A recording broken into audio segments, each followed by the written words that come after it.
बाबा का ढाबा। शहर के घंटाघर के पास एक बूढ़ा बूढ़ी एक छोटा सा ढाबा चलाते थे। दोनों एक दूसरे का सहारा थे और किसी तरह अपना पेट पाल रहे थे, लेकिन महंगाई ने उनका जीना मुश्किल कर दिया था। आज सुबह से सिर्फ 2 ग्राहक आए हैं और शाम के 5 बज गए हैं। कुछ समझ में नहीं आ रहा कि क्या करें। वो सब कह रहे हैं कि बाजार में मंदी आ गई है, इसीलिए सबकी गिराई नहीं चल रही। अरे बुढ़ापे में पैसों के लिए इतनी मगजमारी करनी पड़ रही है।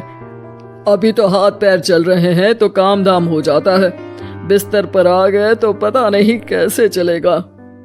बेटा बेटी सब छोड़ के चले गए हमको, बस गरीबी ने नहीं छोड़ा। भगवान के घर देर है अंधेर नहीं, सुनते सुनते हमारी आंखों में अंधेरा छा गया। कल भी बचा हुआ खाना कुत्तों को देना पड़ा था, आज भी यही करना पड़ेगा। रोज की तरह आज भी ग्राहकी नहीं हुई थी। रात को बाबा और अम्मा सड़क किनारे बने अपने ढाबे में ही सो जाते हैं।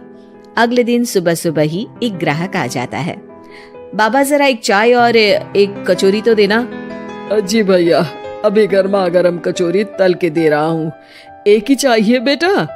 आपके साथ आई मैडम जी नहीं खाएंगी क्या? नहीं नहीं, मैं ये सब रोड की चीजें नहीं खाती हूँ, आप इन्हें ही खिला दो। और जल्दी करो ना, रितेश मूवी जाने के लिए लेट हो रहा है। अरे बाबा, लाल चटनी ज्यादा डालना। हाँ। लेकिन उसके बाद फिर पूरे दिन कोई ग्राहक नहीं आता और फिर से सारा खाना वेस्ट हो जाता है। ये सिलसिला कई दिनों तक चलता है और तभी एक दिन एक लड़का वहां अपना मोबाइल लहराते हुए पूछता है, हेलो दोस्तों, कैसे हैं आप सब? ठीक ही होंगे, मैं भी ठीक हूँ। और आज हम हैं किशनगंज के बाबा के ढाबे पर। चलिए देखते हैं कि बाबा क्या क्या बनाते हैं। बाबा, तो आज क्या खास बनाया है आपने? अरे भैया जी, आज ये समोसे बनाए हैं, कितने बांध दूं आपको? हाँ भैया जी, लाल चटनी के साथ बहुत अच्छे लगेंगे, ले लीजिए ना। ये देखिए दोस्तों, समोसे को बांध कर दिखा रहे हैं और ये लाल चटनी को देख के तो मुंह में पानी आ गया। आज तो मजा आ जाएगा, आइए चखते हैं दोस्तों। लड़का समोसा चखते ही तारीफों के पुल बांध देता है। वाह वाह वाह, मजा आ गया, इतना अच्छा समोसा मैंने तो कभी नहीं खाया। आपको यहाँ जरूर आना चाहिए और ये समोसा जरूर खाना चाहिए। और एक चीज, ये देखो, ये रोड साइड पर इनका ढाबा है, इनकी हेल्प तो होनी ही चाहिए। अच्छा, वैसे और क्या क्या बनाते हैं आप? बेटा, पराठे मैगी सब बनाते हैं।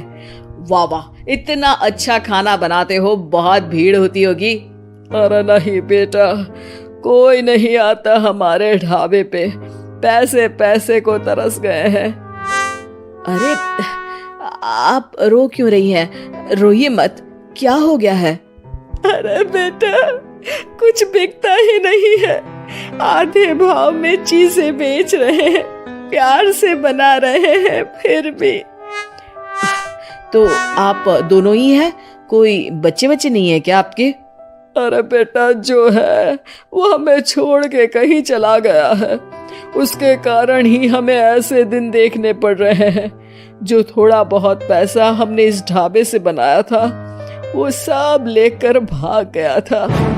ओह, देखिए आप चिंता मत करिए, मैं आपका वीडियो सोशल मीडिया पर डालने वाला हूँ और फिर देखना कितनी जल्दी लोग आपकी मदद के लिए आगे आएंगे। वो लड़का अपने कैमरा से बाबा के ढाबे का वीडियो बनाता है और सोशल मीडिया पे शेयर कर देता है। वीडियो बहुत तेजी से वायरल हो जाता है और कुछ ही घंटों में वीडियो में दिए अकाउंट में करीब 1 लाख रुपए जमा हो जाते हैं। लड़का अगले दिन फिर ढाबे पे जाता है। बाबा, आप रोइए मत, पब्लिक ने आपका सारा दुख दूर कर दिया है, आपके खाते में 1 लाख रुपए आ गए हैं। अब टेंशन लेने की कोई बात नहीं है, टेंशन भूल जाइए और मजे कीजिए। अरे बेटा, तुम्हारा हम कैसे धन्यवाद करें, तुम्हारे कारण इस दुकान पर आज इतनी भीड़ लगी है, वरना हम दोनों ने तो उम्मीद ही छोड़ दी थी। हरा जुग जुग जियो बेटा, तुमने आज एक गरीब का भला किया है। भगवान तुम्हें बहुत तरक्की देंगे। बाबा की कहानी सोशल मीडिया के बाद टीवी पर भी फेमस हो जाती है और टीवी पर बाबा का बेटा उनकी कहानी देख लेता है और उसकी नजर बाबा के खाते में आए रुपयों पर पड़ती है। 1 लाख रुपया, वो भी एक दिन में? अरे ऐसा ही चलता रहा तो ये दोनों तो करोड़पति हो जाएंगे और मैं ऐसा ही रह जाऊंगा। लगता है यही समय है इनके पास वापस जाने का। 2-3 इमोशनल डायलॉग चिपका दूंगा, दोनों मान जाएंगे। और ये देखकर बाबा का बेटा उनके पास वापस चला जाता है। अब बाबा मैं आ गया बाबा। अब मैं आ गया हूँ, आप चिंता मत कीजिए, मैं आपकी पूरी मदद करूंगा। अब तो मेरी आंखें खुल गई है बाबा। अरे बेटा, कितना याद करते थे तुझे मेरे लाल। अपने बूढ़े माँ बाप को छोड़ के अब कहीं मत जाना। अरे नहीं नहीं माँ, तब तो मेरी मजबूरी थी, लेकिन अब नहीं। मुझे माफ कर दीजिए माँ बाबूजी। बाबा काफी नरम दिल के इंसान थे और बेटे के आने की खुशी उनके लिए पैसों से कहीं ज्यादा होती है। वो अपने बेटे को माफ कर देते हैं। बेटा, हम तो कुछ साल में बचेंगे भी या नहीं कोई भरोसा नहीं, लेकिन तू मेहनत करके ये ढाबा चलाना, और इसलिए आज से मैं ये ढाबा और ये पैसे तेरे नाम करता हूँ। अब हमारी तो उम्र हो गई है, अब तू काम करना और हम घर बैठकर खाएंगे। ये कहकर बाबा सारा पैसा अपने बेटे को दे देते हैं और आराम से अपनी पत्नी को लेकर अपने पुराने घर चले जाते हैं। ढाबे पर काफी भीड़ बढ़ती है। कुछ दिन में ही बेटा काफी पैसे कमा लेता है। एक दिन जब व्लॉगर लड़का वहां पहुंचता है तो देखता है ढाबा बंद है। वो बाबा के पास जाता है। अरे बाबा, आपने अपना ढाबा क्यों बंद कर दिया? ढाबा बंद नहीं तो? वो लोग वहां जाते हैं तो पड़ोसी बताते हैं कि ढाबा तो पिछले 4 दिन से खुला ही नहीं। बाबा ढाबे को अपने पास रखी चाबी से खोलते हैं तो देखते हैं कि ढाबे में एक बर्तन तक नहीं है। बाबा सर पकड़कर बैठ जाते हैं। हमारे बेटे ने हमें फिर से बर्बाद कर दिया। पर हमारे पास तो वापस बर्तन खरीदने तक के पैसे नहीं है। बर्तन भी बेचकर खा गया होगा नालायक। बाबा आप चिंता मत करो, आप काफी फेमस हो, लोग फिर से आपकी मदद कर देंगे। बस इस बार अपने बेटे को दूर रखना ढाबे से।